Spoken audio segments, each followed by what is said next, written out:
বন্ধক রাখা জায়েজ আছে।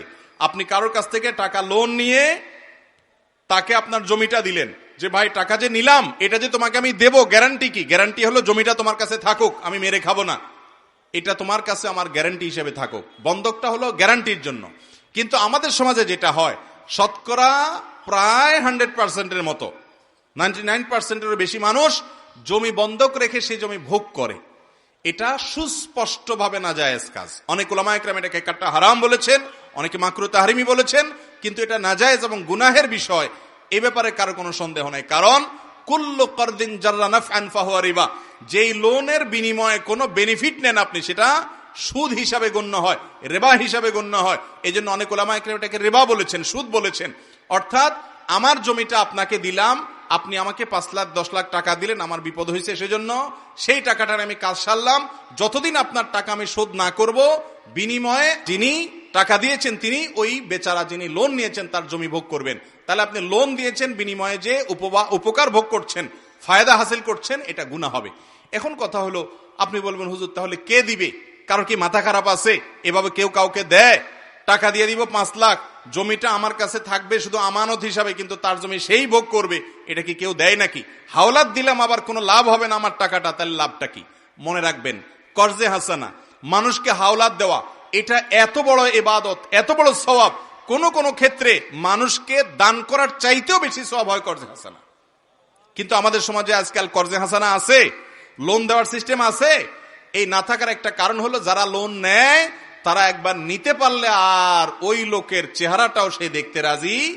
দোকান থেকে বাকি খাওয়ার পর অন্য দোকান থেকে ঘুরে ঘুরে নগদ খায়, ওই দোকানের সামনে দিয়ে আর হাঁটে না।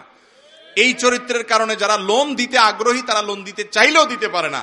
আর এই কারণে শুধু লোন না দিয়ে লোনের বিপরীতে গ্যারান্টি নিবেন। গ্যারান্টি কি? আপনি কাউকে 10,000 টাকা লোন দিচ্ছেন, তার মোবাইলটা গ্যারান্টি দেন, মোবাইলটা বন্ধ করে ডেস্কে আপনি ফেলে রাখেন, আপনার ড্রয়ারে ফেলে রাখেন, টাকা দিবা মোবাইল নিয়ে যাবা, কাহিনী শেষ। তাহলে সে ঘড়িমসি করতে পারবে না, টাকা দিচ্ছে না। এলাকার ময়মুরব্বী, চেয়ারম্যান মেম্বারকে ডেকে, আলেম ওলামাকে ডেকে বলবেন মোবাইলটা নিলামে উঠায় বিক্রি করেন, আমার টাকা আদায় করে দেন, কাহিনী শেষ। তাহলে সেক্ষেত্রে আপনার লোনও দিলেন, লোনটা আদায়ও হলো, কোনো ভয় থাকলো না। ইসলামের সব সমস্যার, সকল সংকটের সমাধান আছে, শুধু আমরা আমল করি না। অতএব লোন দেওয়ার অভ্যাস গড়ে তুলবো তো ইনশাআল্লাহ। মনে রাখবেন, শুধুমাত্র স্বার্থের চিন্তা করলেই হবে না, যে আমার লাভ কি আসলো। লাভ হলো আল্লাহর কাছে আপনি সওয়াব পাবেন, বিনিময় পাবেন। বিদায় খোলাসা কথা হলো, জমি বন্ধক রেখে সেটা ভোগ, যিনি টাকা দিয়ে জমি রেখেছেন তিনি ওইটা জমিটা ভোগ করতে পারবেন না। জমি থাকবে তার কাছে গ্যারান্টি হিসাবে, যার জমি ভোগ তিনি করবেন। শুধু তিনি টাকা না দিলে এই জমি যাতে করে বিক্রি করার উদ্যোগ নেওয়া যায়, মূল দলিল দিয়া, এলাকাবাসীকে নিয়ে, সেই ব্যবস্থা তিনি গ্রহণ করবেন।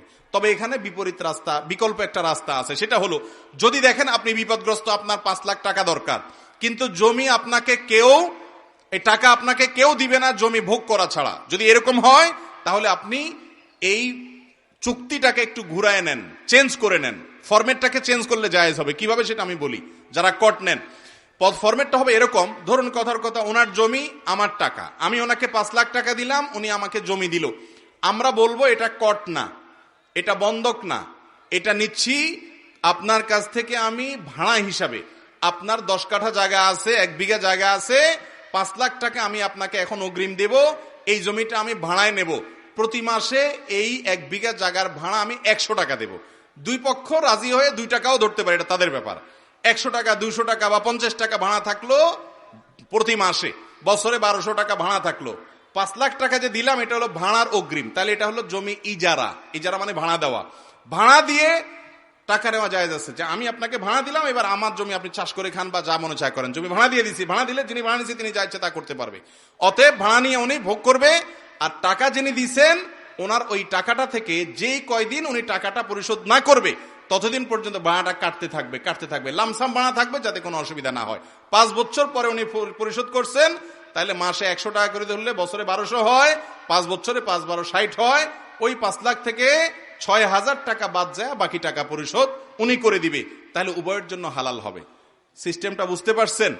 যদি ভাড়া হিসাবে নেওয়া দেওয়া করেন তাহলে জায়েজ হবে, কিন্তু বন্ধক হিসাবে জায়েজ হবে না ভোগ করাটা।